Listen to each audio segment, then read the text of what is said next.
Is this a hybrid that you can trust? We'll find out in today's video. I've been long-term testing the new Tucson Hybrid. I'll include a link to my car buying guide in the description down below. Let's get into it.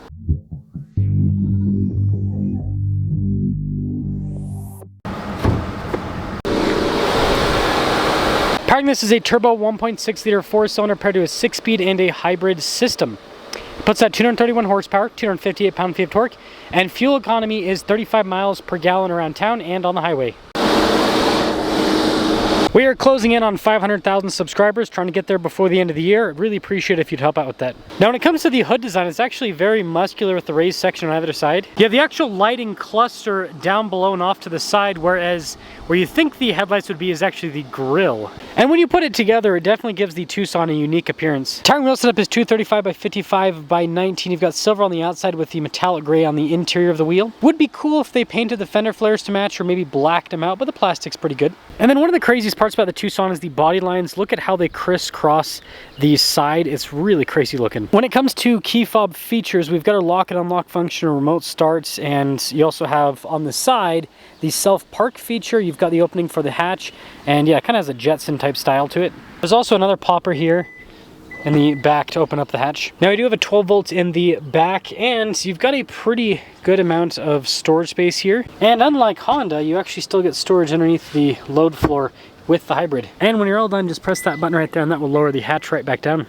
Really cool taillight design, kind of goes into a light bar here in the rear. And I think we can all agree that the exterior is definitely striking. Let's now check out the interior. Lots of colors happening on the door panel with the gray and then the kind of like cream color, and notice the rear passengers get heated seats. The seats themselves have this nice perforated trim all down the center portion. There's good legroom here in the rear. We also have a little storage pocket. We've got vents in the back as well as some USB ports at the bottom. And then when it comes to headroom back here, not massive, but I do fit. Keyless entry for up front, and let's pop inside. Two-tone coloration with the front door panel just like the back. Blind spot monitoring with the mirrors. We've got memory seat buttons just down below, and then the mirrors are power adjustable. More nice trim here on the front seat, perforated all down the center. We do have power adjustments and lumbar support on the side. The passenger seat is just power adjustable. And let's start it up. Nice soft touch trim all around the steering wheel with that new logo in the center of the steering wheel. On the right hand side, you've got practical controls for the volume, the voice command controls, little paddle shifter there on the back too. On the left hand side, cruise control, and then your little pages button for the center gauge cluster.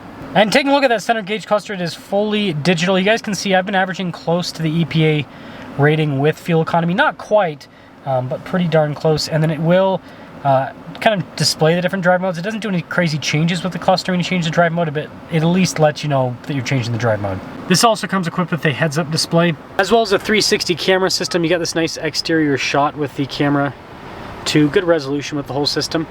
And then the infotainment system is quick to respond. I think it's really user-friendly. It's interesting to see just the giant tablet across the dash. Below that, we've got physical controls for the climate, dual-zone climate, heated and ventilated seats, and then you do have physical buttons for the radio controls. We've got a bunch of USB ports down below with a 12-volt too. With this floating center console design, tons of storage up front, and then you do have some physical controls just up above. And that's for stuff like the center lock or your drive mode select, auto hold, hill descent control for the camera shortcut, and then your parking sensors. This also comes with a wireless phone charging pad, some cup holders right next to it, decent sized center console, nice trim on the top of that, and there's even more storage above the glove box.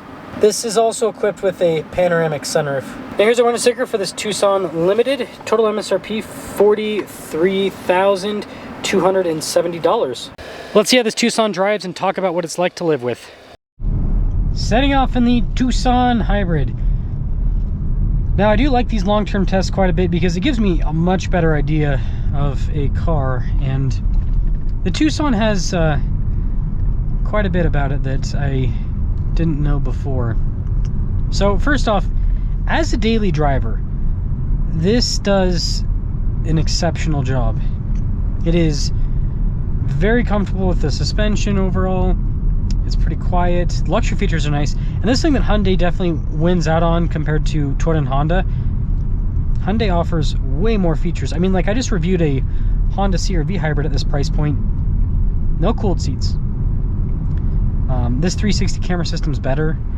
I think it had a regular center, if not a panoramic, if I remember right.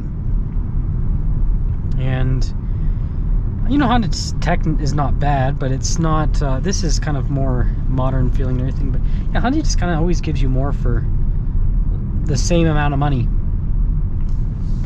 which is nice. So yeah, the value proposition is good.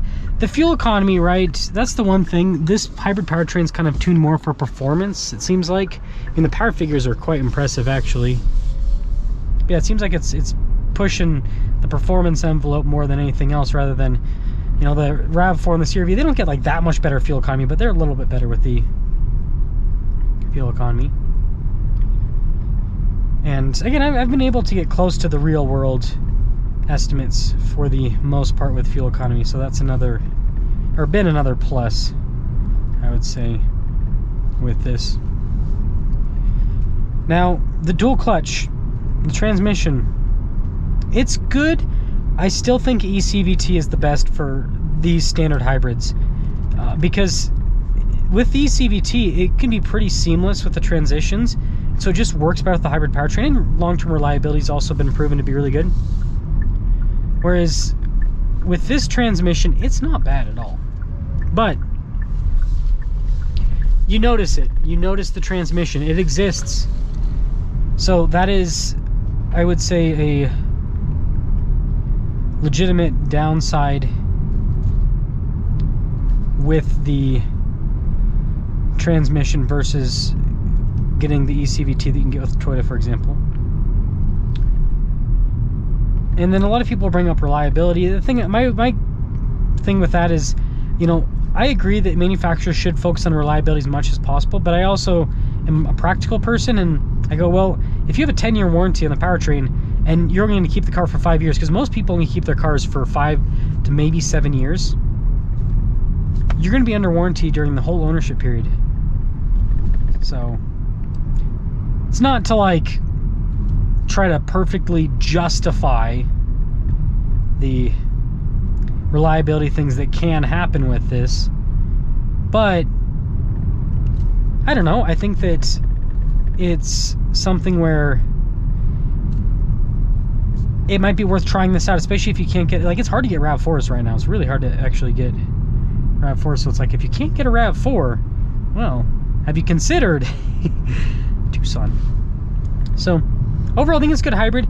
I do think that Hyundai would benefit from focusing more like on just straight up economy, and then obviously like every single manufacturer, not just Hyundai, everyone, reliability. That needs to be like every single one of these cars that are sub $50,000. What people care about is fuel economy, reliability, comfort. If you can nail those three things, you will sell cars, you will sell a lot of them, and your customers will be happy. So